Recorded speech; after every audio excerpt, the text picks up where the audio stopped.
I think we can all agree that winning here in Fortnite is one of the best feelings in the world. Being in that, top 10 of that 1v1 situation and pulling out the win is one of the best things ever.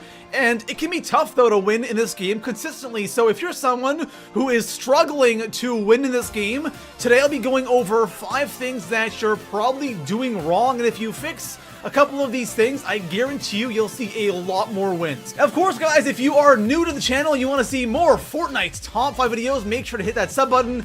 And besides that, let's get into today's top 5 video. So coming in at the number 5 spot on my list, building at the end of the game is absolutely mandatory. If you do not build end game, you're not building bases, there is a very high chance you're going to lose. And this is quite obvious, right? I didn't want to put it on the list because it's so obvious. Of course you have to build at the end of the match, but it is incredible how many people don't build. There are so many matches where I'm the only guy building a base. The circle's so small, there's 5, 6 left, and I'm the only guy sitting there in a base. Everyone else is creeping around and hiding behind trees, which sometimes can work, but for the majority of the time, you're gonna lose. All I have to do is shoot that tree, RPG that tree, and your cover is gone, and you're dead. Out of everything I'm going to talk about in this video, this is hands down the most important thing, but it's just so obvious. That's why I have it here in the 5 spot. So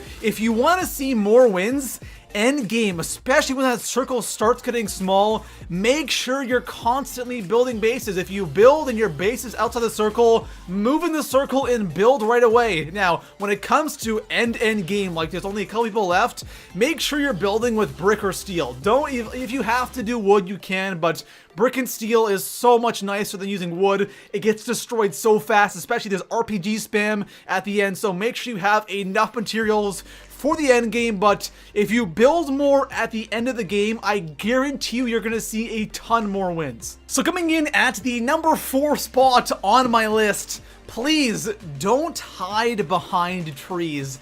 This is one of the most common things you see at the end game in Fortnite. It is unbelievable how many people hide behind trees, and it is literally suicide if you're gonna go and hide behind a tree, because when it gets down to me 5, 4, 3 people or 2 people left, and you're there hiding behind a tree while somebody else is in a base, you're dead. You're gonna lose, because all I have to do, if I'm in the base, all I have to do is shoot that tree a couple of times with my gun, it disappears, and you are completely exposed. If they have an RPG or a scar, you're screwed. Now, obviously, there's gonna be those games where something might have gone horribly wrong and all you have for cover is a tree. Now, that's totally okay, but if your strategy for winning games or trying to, get in that top 5, top 10 is by running around and hiding behind trees, it's one of the worst things you could possibly do. And you know what? I completely understand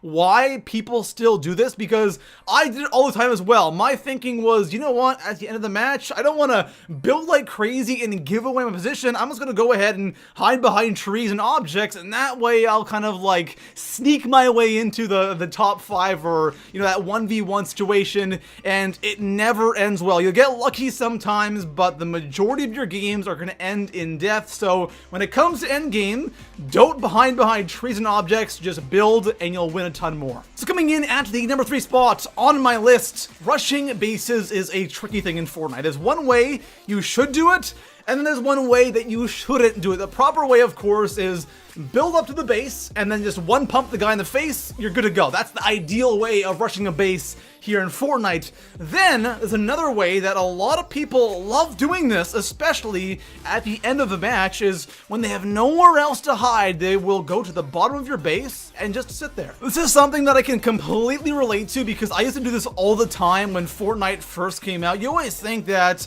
there's no way they'll notice that I'm down here, and sometimes you can successfully actually get there, but it doesn't take much for them to spot you, especially if they're looking down around the map. It's really easy to see if someone's sitting at the base of your base, and what a lot of people like to do is they'll successfully get to the bottom of your base, and then they'll start hitting down the walls, and it alerts you instantly, and then you're just instantly dead. All they do is RPG you, or since they're looking down, they can easily get a couple headshots on you with a AR or a SCAR, and you're absolutely screwed. Now, if you find yourself in a situation where you are at the bottom of someone's base, at least build some kind of cover above you so they don't know exactly where you are. It gives you at least a chance of surviving.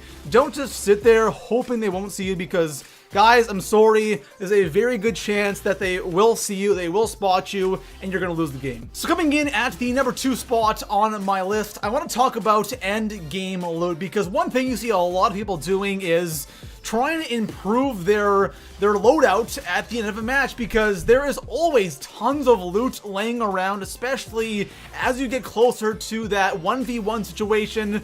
There's just loot all over the place. There's gold scars everywhere. There's chug jugs, shields, medkits, anything you would need. It is lying all over the map because people are kind of scared to go out. But those who do will go and try to improve their loadout, and they become easy targets. And this can be challenging because we all find ourselves in those matches where we don't really have the best loot, right? You're not going to get great loot every single game, and there are games where you're in that top 5 situation and you have a white AR or a green AR, and it's so tempting to go out and loot, but that's a really bad idea. I find that towards the end of the game, people are so crazy for loot, they'll actually run into the storm to get loot, and running into the storm at the end of the game is such a bad idea because it takes so much of your health so quickly. But people don't care. They will run right into the storm and they will take all that damage, maybe for some ammo or a SCAR. And of course, sometimes you might be out of options and that's the only thing you can really do. But if you have bad weapons, you don't need to go out there and replace them.